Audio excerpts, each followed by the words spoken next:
Assalamualaikum warahmatullahi wabarakatuh. Bismillah, alhamdulillah, wassalatu wassalamu ala rasulillah. Allahumma sholli ala sayyidina Muhammad. Di kesempatan yang mulia ini kami akan menyampaikan yaitu pengantar hukum, yang mana kami telah mendapatkan materi ini dari beberapa dosen kami seperti Ibu Kus Sunaryatun dan lain sebagainya, sebagai tim daripada penyusun buku pengantar hukum Indonesia. Kali ini kami akan menyampaikan yaitu materi hukum administrasi negara. Ketika kita berbicara hukum administrasi negara, kita akan berbicara bahwa ilmu hukum itu sering kita jumpai. Ada istilah-istilah yang menyebutkan cabang-cabang ilmu hukum itu sendiri. Misalnya ada hukum tata negara, ada hukum tata usaha negara, ada hukum tata usaha pemerintah, ada hukum administrasi negara, dan lain sebagainya.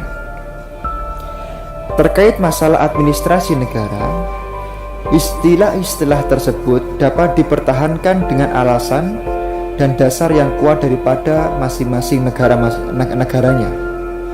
Maka keragaman istilah membuktikan bahwa masih mudanya hukum administrasi negara ini sebagai sebuah cabang ilmu di dalam ilmu pengetahuan hukum.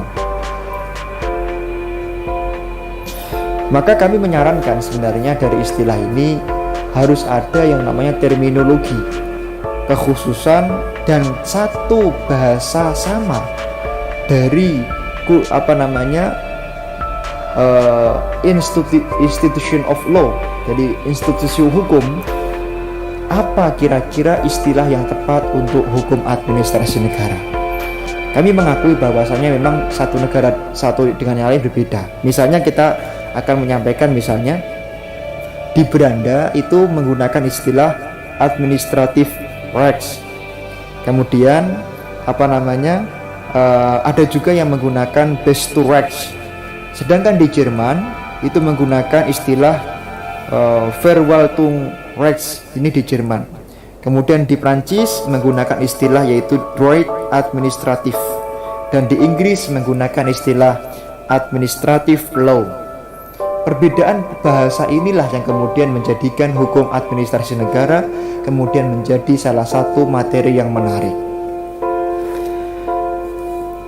Maka kita akan mengetahui bahwa hukum tata pemerintahan atau HTP itu sering juga disebut dengan hukum administrasi negara atau disingkat dengan HAN.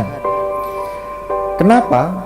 Karena objek penyelidikan ilmu ini adalah sama, yaitu pemerintahan atau administrasi negara. Apa yang menjadi objeknya? Yaitu semua kegiatan, semua olah pemerintahan yang ada, itulah yang menjadi objek daripada hukum administrasi negara. Sekarang kita bertanya, siapa sih yang dimaksud dengan administrasi negara dan apa yang tergolong dalam kegiatan pemerintahan?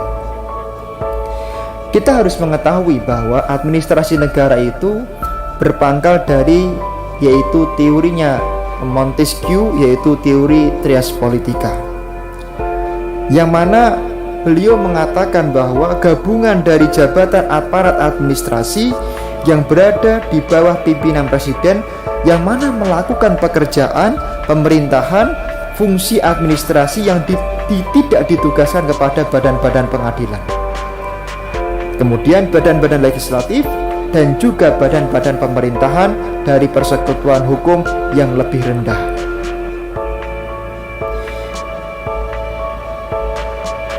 Negara diberi wewenang untuk memerintah yang ada di daerah sendiri-sendiri.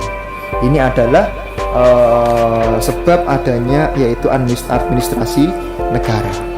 Jadi intinya administrasi negara itu adalah sebuah gabungan dari aparat yang berada di bawah pimpinan presiden yang tidak dimiliki kekuasaan tersebut di dalam legislatif dan di dalam lembaga yaitu yudikatif. Kami harus mengakui bahwa definisi ini itu kemudian dianggap tidak relevan atau dianggap tidak cocok. Banyak kemudian para pakar yang keberatan dengan definisi tadi. Kenapa kemudian mereka keberatan? Karena ada bahasa residu di sana, ada bahasa sisa, yang mana Utrecht, salah satu seorang pakar yang bahkan namanya diabadikan sebagai universitas, yaitu Utrecht di Belanda, itu hanya mengatakan yaitu administrasi negara atau administrasi negara yang hanya di pusat saja. Padahal administrasi negara itu ada juga di daerah. Makanya tadi kami sampaikan bahwa administrasi negara yang dimaksud oleh Montesquieu itu hanya di pusat. Ternyata Utrecht membantah daripada pendapat itu atau tidak sepakat. Karena menurut Utrecht yang namanya administrasi negara ya sampai kepada lembaga-lembaga paling bawah. Kemudian kesulitan juga timbul untuk mendefinisikan pemerintahan, di mana kesulitan mendefinisikan pemerintahan ini dapat didefinisikan secara negatif dan masih saja terpangkal dan kemudian berta'alluq kepada trias politika. Berpijak kepada teori tersebut, maka pemerintahan dapat diartikan seperti ini saja: sebagian penyelenggaraan tugas-tugas negara yang tidak tergolong dalam tugas legislatif dan yudikatif. Ini saja sudah. Makanya paling enak memaknai hukum administrasi negara atau administrasi negara atau pemerintahan, paling enak adalah mendefinisikan dengan bahasa, yaitu sebagian penyelenggaraan tugas-tugas negara yang tidak tergolong dalam tugas legislatif dan yudikatif. Tugas yang harus diselenggarakan oleh administrasi negara itu sebenarnya sangatlah luas. Kami mengakui itu semuanya, yang mencakup sektor daripada kemanusiaan, sehingga dapat dikatakan bahwa setiap daripada kehidupan manusia tidak pernah terlepas daripada perhatian administrasi negara. Contohnya begini, tentang penyelenggaraan pendidikan. Ini diatur di dalam turunan daripada Pancasila yang kemudian diatur di dalam konstitusi negara kita. Hak untuk mendapatkan pendidikan adalah hak konstitusional. Kemudian tentang pendirian perumahan, tentang administrasi negara, bagaimana pembangunan perumahan, bagaimana penyelenggaraan kesehatan, itu adalah diatur dari pemerintah. Bahkan kita harus mengakui bahwa terkadang alat administrasi itu dalam penyelenggaraan tugasnya hanya untuk mensejahterakan masyarakat. Itu masih saja ada persoalan-persoalan yang belum diatur. Jadi misalnya kita telah punya undang-undang, punya konstitusi, punya peraturan daerah, punya peraturan menteri, tapi ada saja yang kemudian belum diatur, makanya perlu diatur dengan peraturan yang baru. Itulah yang kemudian harus diselesaikan oleh mata pelajaran, yaitu hukum administrasi negara. Misalnya corona, pemerintah kan juga belum pernah membuat yang namanya surat edaran tentang beribadah saat wabah, kan belum pernah. Sekarang kemudian dibuat. Ini adalah tugas hukum administrasi negara. Kita harus mengakui dan kami sampaikan bahwa tindakan-tindakan dari alat administrasi tersebut di atas itu adalah berdasarkan atas kebijakan sendiri atau disebut sebagai asas Freyre-Mason. Akan tetapi tidak bertentangan dengan penyelenggaraan kesejahteraan rakyat. Artinya apa? Silahkan pemerintah membuat aturan apapun asalkan tidak bertentangan dengan kesejahteraan rakyat. Tujuannya satu, yaitu mensejahterakan rakyat Indonesia. Profesor Montesquieu memberikan fungsi eksekutif itu sebagai pelaksana undang-undang yang dibuat oleh legislatif. Badan legislatif dalam membuat undang-undang atau peraturan yang sifatnya umum, itu maksudnya adalah peraturan yang tidak pernah terlepas dari kasus tertentu, di waktu tertentu dan orang tertentu. Jadi misalnya sekarang ada masalah tentang penyelenggaraan haji, maka DPR membuat yaitu undang-undang haji. Perlu membuat undang-undang haji. Ada permasalahan-masalah wakaf, DPR membuat undang-undang yaitu masalah wakaf.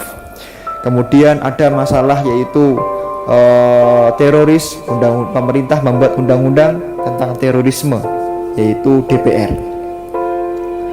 Yang dimaksudkan dalam hal ini adalah agar tindakan yang perlu diambil oleh pemerintah dalam arti eksekutif untuk melakukan yaitu law in action itu adalah bisa berjalan dengan baik. Biasanya keadaan konkret seperti ini sulit diketahui oleh badan legislatif. Makanya legislatif itu punya hak untuk yaitu reses, yaitu turun bawah ke masyarakat agar mengetahui kira-kira peraturan apa sih yang perlu saya buat seperti itu. Beberapa pakar atau sarjana telah mendefinisikan tentang ketetapan yang agak berlainan satu dengan yang lain. Misalnya menurut Prince, beliau seorang pakar mengatakan inleading in head administrative right fund Indonesia.